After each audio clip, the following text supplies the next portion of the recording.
Welcome back to Lubas Living. If you were here last week, or if you viewed the first video, you know that we crushed last week, and this week we're going to be pressing. Last week we put the grapes in the wine shed, in the vats, and this week we're going to take these vats of grapes and run them through the press. This is the press. Now what happened during the week that we were away, there's a primary fermentation that occurs. And I know that it was fermenting because the yeast creates carbon dioxide that forces the grape skins to the surface and creates a cap. And you have to stir that cap in every day. In the morning I stir it, in the evening I stir it, and that's to prevent the cap from drying out. If the cap dries out, a bad bacteria grows. I can't name it right now, but it could spoil your wine. But just as long as there's moisture there and the slight bit of alcohol that's being created, you're good to go. Now what we do have are 3 pails, and we're going to be pressing them out in a few minutes. I just have to get some work hands to help drag these barrels out of the shed. So, with you in a minute. Just take it out, it's not that bad. It's only a half a pail. Right now we're just dragging the pails out so we can get our press. Just bring it down the line a little bit.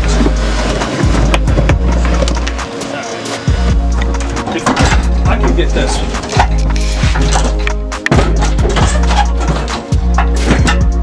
This conveniently on wheels.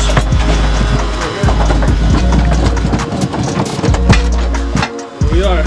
You know, it's nice to put the stuff away clean, but when it sits in the shed all season, you get a couple extra spiders or something. I have to say, in the grapes, there's plenty of spiders, so.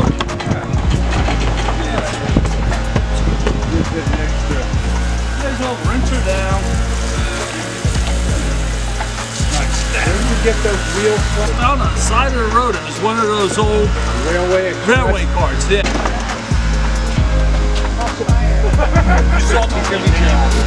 And there's a tapered edge. There's a tapered edge. If it's down, it happened one time, it squishes out.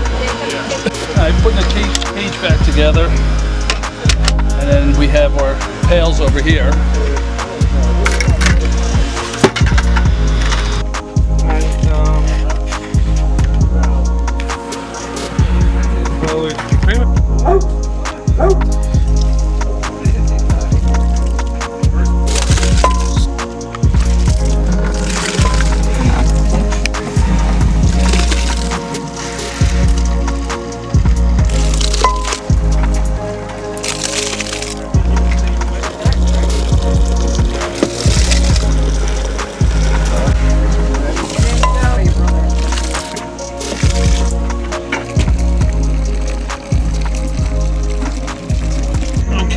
I'm setting up the funnel which goes to the basement.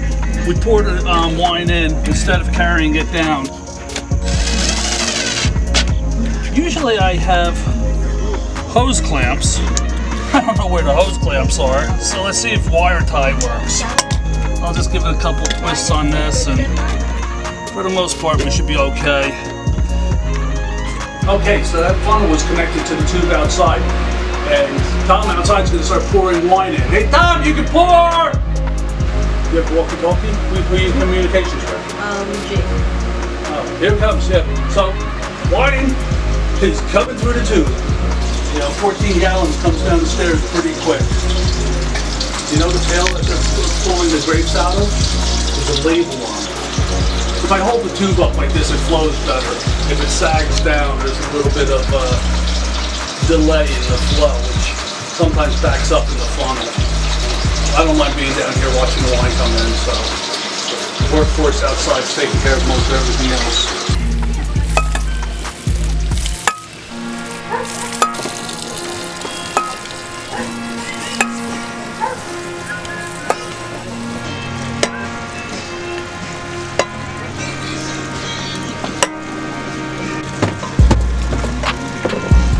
Joe, you want to switch to the bucket?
with the basic lever method. All right. First press is done, and we're breaking down the press itself. Pull some pins. Hey Tom, you want to do this? And then you break this part, and you flip it over and put it on the ground. Okay. Oh, it's back. And real easy, try and split it in half. There it is. Look at that.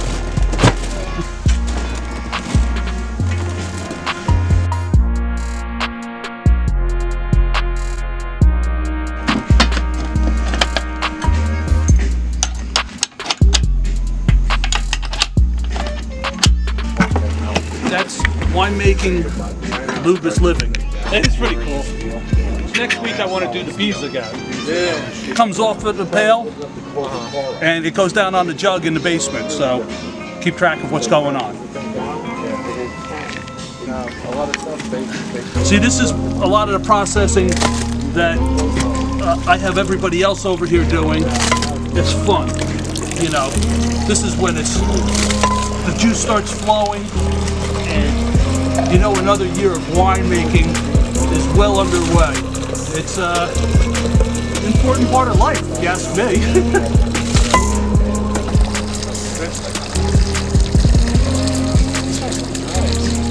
Really? I don't know.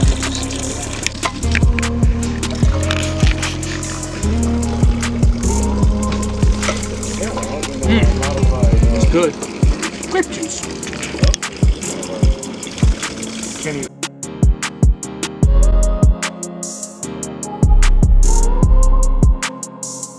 Grape expectations. General check.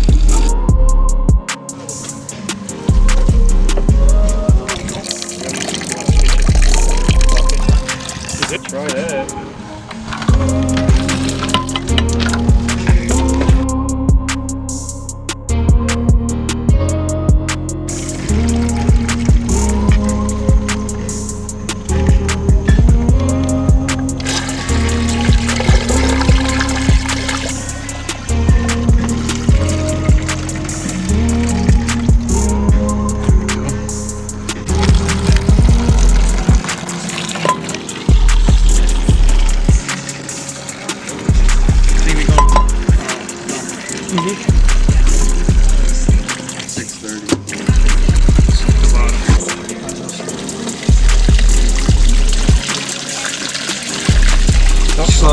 Slow.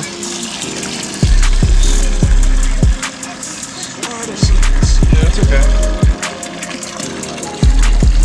Good. I can help you out, yeah.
nice and juicy.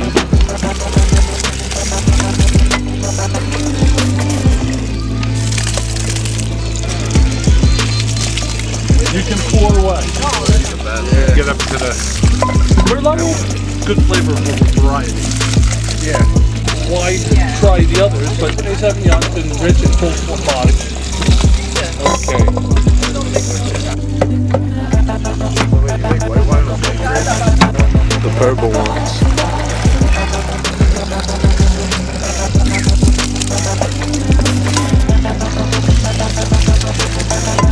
Last one. Yeah, a lot.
There's another pail to the basement.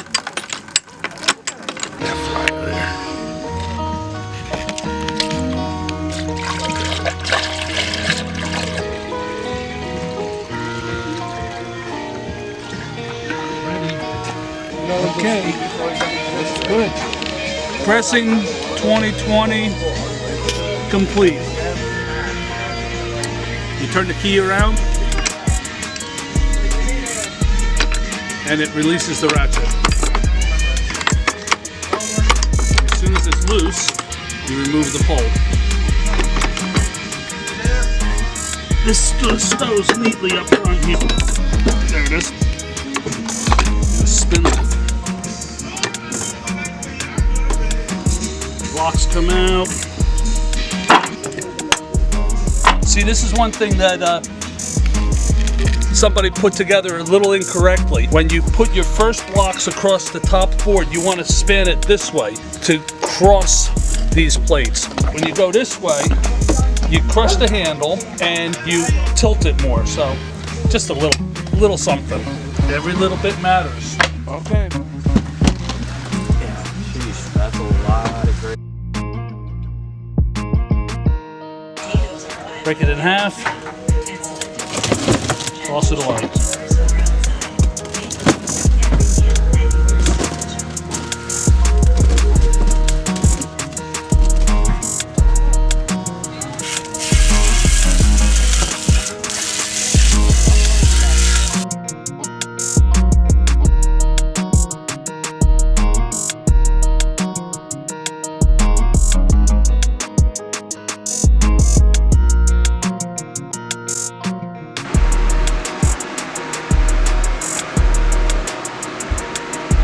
Okay, so we've pressed out to 3 jugs of wine. You have to seal them, prevent the air from getting in. And what I use is just a regular 1-hole stopper in a tube. I find that a tube into a jug, and look, it's already active. You can see the bubbling. So things are looking good. I'll be checking on it daily. And in about a month's time, It's processed out fairly well. Okay, once again, we're finishing up Lubas Living wine making. This is part 2. It was the pressing. Part 1 was crushing. Hope you enjoyed and continue to follow. And here it is, bubbling away. Every bubble is carbon dioxide and an equal proportion of alcohol. So every bubble means something.